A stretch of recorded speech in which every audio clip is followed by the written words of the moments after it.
Okay, thank you. With these words, I conclude my speech, sir. Thank you, sir. Sir, in a House of 543 MPs, it takes 78 of us who have fought thousands of men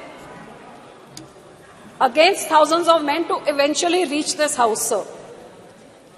It's these 78 women MPs here that represent the voice, dreams, challenges of 70 crore women who look up to this House, to this government, and especially to the women folk over here to speak up of the plights that they face on the ground, the underprivileged who do not have the privilege like us to be here, sir. Sir, only 14% women after 75 years in this House, 24 in the first Lok Sabha and 78 in the 17th Lok Sabha. This, if you look at it, this rise has, if you look at the increase in percentages, barely 9% in 75 years. Even the speed of a bullock cart is more than that, sir. And we are talking about women representation to 50% of our population, sir. Sir, it is shocking that 11 out of 13 MPs in this House are men. Now, if there is something more unfair and uneven than that, I can't imagine what could be more unfair and more uneven. And that is the reason why, sir, our legislative assemblies, almost 50% of them in India have never seen a woman legislator from those constituencies. 50% of India has never voted and made a woman legislator. Now, that is, and those women who now, their voting rights, their participation is even more than the men today. But neither is their participation here equal, even though their 67% is higher than the men who vote to make these governments. Why? Because the woman is aspiring that she be heard and she be a part of the decision making, sir. Sir, आजादी के अमृत काल में 75वें साल में नया parliament, new India, नया भारत, 24 घंटे पहले सर बहुत एक्साइटमेंट थी कि अब एक शाम को लेट इवनिंग को एक कैबिनेट की मीटिंग बहुत सीक्रेसी में, पहले तो किसी को समझ नहीं आई कि ये सेशन बुलाया किस लिए गया, पता नहीं इसको इतना छुपा के क्यों रखा। उसके बाद एजेंडा क्या है, एजेंडा किसी को नहीं दिया। उसके बाद लेट इवनिंग कैबिनेट मीटिंग में क्या हुआ किसी को नहीं बताया। What was this shroud of secrecy for? और जब पता लगा कि विमेन बिल आ रहा है, रिजर्वेशन बिल, तो इतनी एक्साइटमेंट देश में सबने वेलकम किया कि 75 साल बाद eventually we are getting our right. The hopes were built up till there, only to be dashed in 24 hours because in the details lies the devil. और वो जो पेपरलेस न्यू पार्लियामेंट में, अब ये कंप्यूटर जो मेरा तो उधर हेडफोन्स भी नहीं काम कर रहा था, so I couldn't hear anything, leave alone read in this.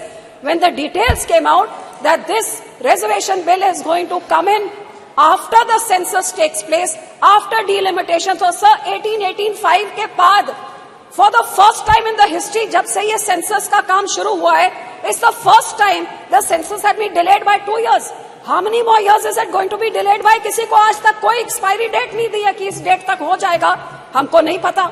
उसके बाद delimitation में कितना टाइम लगेगा वो भी हमको नहीं पता, और उसके बाद reservation bill आएगा. So today there is no final date as to when women will get that 33% of reservation in this house. So what was the urgency to bring in this session and to bring in this bill? जब आपके 2014 और 19 के manifesto में आपने ये 33% reservation order आपने promise किया है, तो 9.5 साल आपको क्यों लग गए इधर लाते हुए? 9.5 साल आप क्या कर रहे थे? और अब आप 6 महीने पहले आप लेके आ रहे हैं ऐसे का बिल जो अगले 5-7 साल तक किसी औरत को उसका हक नहीं मिल सकता। आज आप लड्डू दिखा रहे हैं औरत को, बोल रहे ये लड्डू आपके लिए है लेकिन आप इसको खा नहीं सकते, ये यहाँ पे पड़ा हुआ है। तो आप डेट बताइए ना, आप कब तक देंगे? सब कारण ये निशिकांत जी कहते हैं कि 2 साल से सेंसस नहीं हुआ क्योंकि यहाँ पे पेंडेमिक चल रहा था। तो भैया चाइना ने कैसे कर लिया, यूके ने कैसे कर लिया? आप तो विश्व गुरु हैं और विश्व गुरु एक सेंसस नहीं करा सकता। इसका जवाब क्यों नहीं देते? ऐसे फालतू के जवाब यहाँ से मिल रहे हैं। 2 साल से सेंसस नहीं हुआ, डिलिमिटेशन का, और यही कारण है सर कि ये जुमलाबाजी हमेशा चलती रहती है। हर सरकार आती है इलेक्शन से पहले ये औरतों के वोट लेने के लिए। मैं तो यही कहूंगी कि इसी कारण करके अब स्टैटिस्टिक्स को आप देखिए, ग्लोबल जेंडर गैप 23 रिपोर्ट कहती है India is 127 out of 146 nation. Bhutan और नेपाल और चाइना से भी पीछे हमारे देश है। Gender equality index 22, India is 122 out of 164। कहते हैं 2 साल लग जाएंगे जब तक ये जेंडर इक्वालिटी होएगी सर। और सर, क्राइम अगेंस्ट वुमेन, क्यों इस सदन में इस चीजों के बारे क्यों नहीं कभी चर्चा होती है? पिछले 5 साल में क्राइम अगेंस्ट वुमेन 26% बढ़ा है। इसीलिए तो सब मणिपुर में एक औरत के ऊपर ऐसी हरकत होती है और 3 महीने तक सरकार मुंह नहीं खोलती, आखिर में नो कॉन्फिडेंस मोशन करके ही मुंह खोलती है। हरियाणा का मिनिस्टर सेक्सुअल असॉल्ट के लिए अक्यूज है, लेकिन कैबिनेट स्टेटस में अभी एंजॉय कर रहा है। वुमेन रेसलर्स जो इतने बड़े बड़े हमारे मेडल लेके आती हैं, महीनों से बैठी हुई हैं, लेकिन बाहुबली अभी तक इधर बैठे हैं। और बिल्किस बानो के रेपिस्ट को तो संस्कारी कह के इनके जो लीडर्स हैं स्टेज पे चढ़ा के उनको मान देते हैं। Sir, this house 306 MPs have criminal cases like love, rape, murder and kidnapping. 45% of them are from the ruling party. ये बेटी बचाओ है तो बोलना क्या है करते sir? Literacy rate in our country is 65%, 20% lower, 20% lower than the global average sir. And health तो क्या है? India is the last in the global gender gap index of health and survival index, last out of all the nation sir. So sir, आपके देश में lockdown आप घंटों में कर सकते हैं, आप यहाँ पे नोटबंदी घंटों में चुटकी में मार के कर सकते हैं, आप जल्दी जल्दी GST ला सकते हैं, तो ये वुमेन रिजर्वेशन बिल क्यों नहीं ला सकते? ये क्यों नहीं ला सकते? इसका जवाब दे कि 9.5 साल से क्यों नहीं लेके आए, और अब जब लाए हैं तो ये अगले इलेक्शन से इंप्लीमेंट आप क्यों नहीं कर रहे? इसका जवाब दे।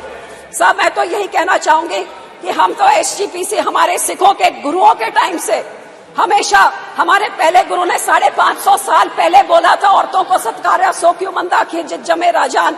हमारे सेकंड गुरु ने विमेन लिटरेसी को इनकरेज किया। हमारे थर्ड गुरु ने सती जैसी प्रथा, फीमेल चाइल्ड मैरिज, पर्दा सिस्टम सब बैन किया। हमारे फोर्थ गुरु ने डाउरी के खिलाफ हमें सिखाया, और हमारे 10th गुरु ने जब खालसा पंथ बनाया तो माता साहेब कौर से पतासे डाल के पूरे पंथ को बोला कि औरत तुम्हारी माँ की तरह है। और इसीलिए हमारा श्रोमणी गुरुद्वारा प्रबंधक कमेटी, जो only in the world, the only institution which is voted by the Sikhs to run it, gave voting rights to Sikh women in 1925, even before the country got its independence. हमने अपनी औरतों को voting rights हमारी community ने दी थी.